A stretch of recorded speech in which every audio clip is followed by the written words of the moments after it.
नमस्कार मंडळी, प्रेमाची गोष्ट या मालिकेच्या आजच्या भागात आज आपण बघणार आहोत. सावनी ही मुक्ताच्या घरामध्ये चाललेली असते. त्याचवेळी इंद्रा तिथे बसलेली असते. इंद्रा तिला म्हणते की ए चांदणी, कुठे चालली? मला माहिती ना तू इथे कशासाठी आली आहे. तुला हेच जाणून घ्यायचंय ना की सागर कोणासोबत लग्न करतोय. तर सावनी म्हणते की मी कशाला जाणून घेऊ आणि मला काही इंटरेस्ट नाहीये. तसं पण मी खूप बिझी असते, माझ्याकडे ह्या गोष्टींसाठी अजिबात वेळ नाहीये. इंद्रा तिला म्हणते की हो मला माहितीये ना तू कशामध्ये बिझी असतेस. तुला पार्लर मध्ये जावं लागतं, तुला ते इस्पा वगैरे करावं लागतं. तेव्हा सावनी म्हणते की स्पा म्हणतात त्याला. इंद्रा म्हणते की हा तेच तेच, तुला ते स्पा करायचं असतं, तुला नवीन कपडे घ्यायचे असतात, खरेदी करायची असते आणि यासाठी तुला तो बैलच पैसे देतो ना. ग तुझा तो बैल भांडी पण घासतो का? सावनी मात्र तिच्याकडे बघून तिला इग्नोर करत असते. इंद्रा पुन्हा तिला पकडते आणि म्हणते की तुला माहितीये का, बरं झालं तू सागरला सोडून गेली, कारण आता माझ्या सागरच्या आयुष्यात अशी मुलगी आली आहे ना की जी माझ्या सईची पण खूप काळजी घेते आणि हळूहळू ती सागरचीही काळजी घेईल. सावनी विचारते की हो का, मग कोण आहे ती बिचारी? बापू तेवढ्यातच तिथे येतात. इंद्रा तिला म्हणत असते की जेव्हा तुला समजेल ना माझा सागर कोणासोबत लग्न करतोय तेव्हा मात्र तुझ्या पायाखालची जमीनच सरकणार आहे. आणि त्याच वेळी बापू तिथे येतात आणि ते इंद्राला सावरतात. इंद्राला ते म्हणत असतात की अगं तू कोणासमोर काय बडबडतीये, तुझं तुला तरी कळतंय का? इंद्रा बापूंना आता बाजूला सारते आणि सावनीला ती म्हणत असते की ए पांढरे पाल, माझ्या सागरची बायको कोण आहे माहितीये का? जेव्हा तुला कळेल ना तेव्हा तू अशी मासोळीसारखी तडफड करशील आणि तू आणि तुझा तो 6 फुटी बैल आहे ना दोघंही हात सोलत बसाल. बापू मात्र कसं बस इंद्राला तिथून नेतात. इंद्रा अगदी कंट्रोलच्या बाहेर गेलेली असते. सावनी मात्र आता विचार करू लागते की इतकं काय झालंय आणि नक्की हा सागर कोणाशी लग्न करतोय. आता मला हे शोधून काढायलाच हवं. तर सावनी आता मुक्ताचा दरवाजा वाजवते. मुक्ता दरवाजा उघडते. सावनीला बघून तीही शॉक होते आणि म्हणते की सॉरी माझं लग्न आहे, मी तुम्हाला पत्रिका वगैरे दिली नाही.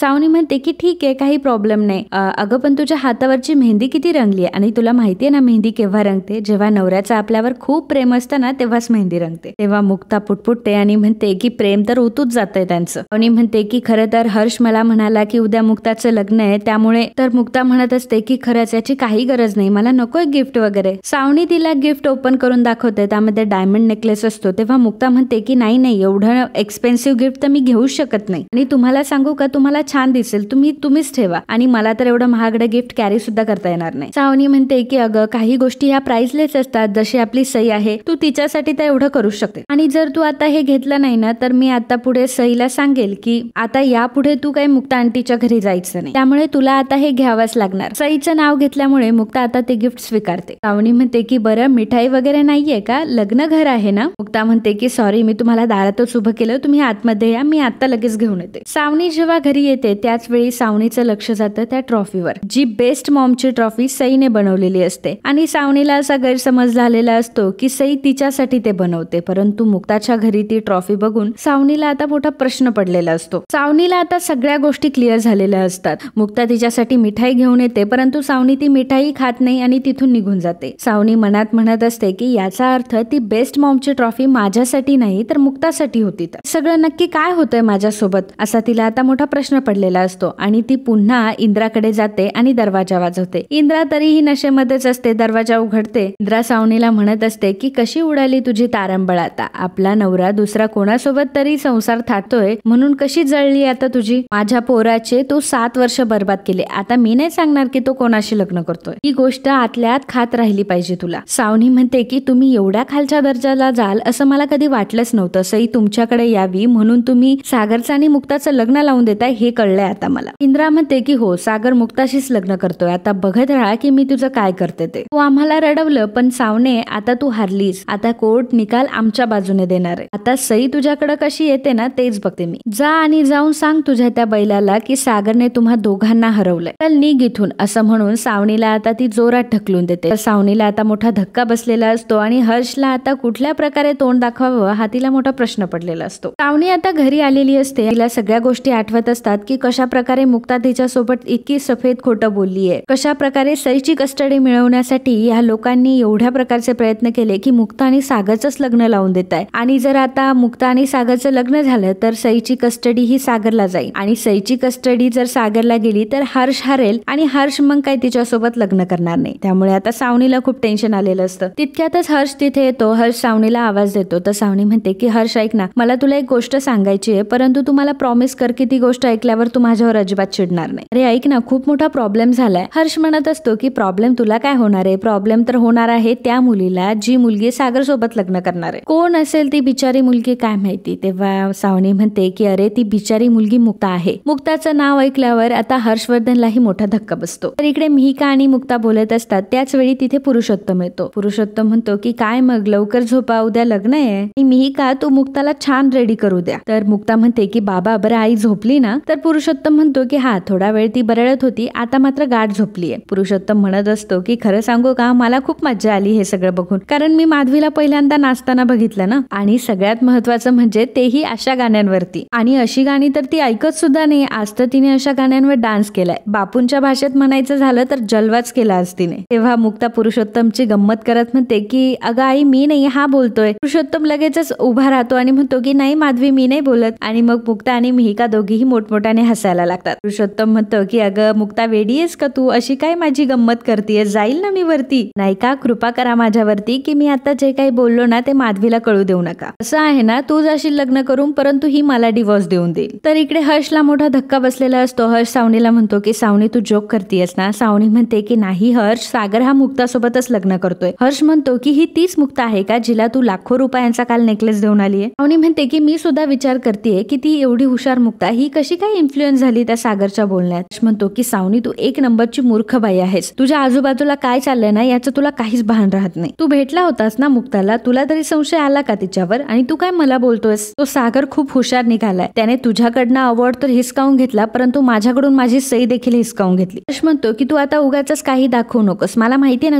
तुझ्या मुलीवर किती प्रेम आहे. माझं किती नुकसान झालंय तुला माहितीये का. नाही आता आपल्याला काही करून सईची कस्टडी हवी आहे. हे सगळं कसं झालं, भोळेपणाचं नाटक करत होती ती मुक्ता फक्त आपल्यासोबत. आणि आपल्याला काहीतरी करायला हवं. आणि त्याच वेळी हर्षवर्धनच्या डोक्यात एक कल्पना येते. तर पुरुषोत्तम आता मुक्ताला म्हणत असतो की मला माझ्या लाडक्या लेकीची एक मदत हवी आहे. मुक्ता म्हणते की काय. पुरू म्हणतो की मला माझ्या लाडक्या लेकीसोबत आईस्क्रीम खायचंय. तर आखरी बार. तर मुक्ता म्हणते की आखरी बार काय, मी येईल ना तुझ्याकडे आईस्क्रीम खायला. पुरू म्हणतो की हा येशील ग, मी सांगेल तेव्हा येशील, परंतु एखाद वेळी जर तू कामामध्ये अडकली असशील तर. इकडे हर्षवर्धन सावनीला म्हणत असतो की आता जे काही करणार आहेस ना ते तूच करणार आहेस आणि तूच थांबवणार आहेस हे लग्न. सावनी विचारते की मी कसं काय थांबवणार आहे हे. हर्ष म्हणतो की काय विचारलं होतं मी मगाशी तुला की मुक्ता सागरशी लग्न करायला तयार. याचा अर्थ तिला सागर बद्दल सगळं माहित नाहीये. जे आपल्याला माहितीये ते तिला माहितच नाहीये. जे फक्त तुला मला आणि 4 वर्षापूर्वीच्या केस मधील जजला माहितीये ते मुक्ताला थोडीच माहितीये. आणि ते सत्य आता तू मुक्ताला सांगणार आहे. तर सावनी म्हणत असते की आता मी कसं काय तिला सांगू हे सर्व. परंतु हर्ष तिला म्हणत असतो की नाही हे तूच सांगायचंय. त्यामुळे सावनी आता तयार होते. तर पुरुषोत्तम आणि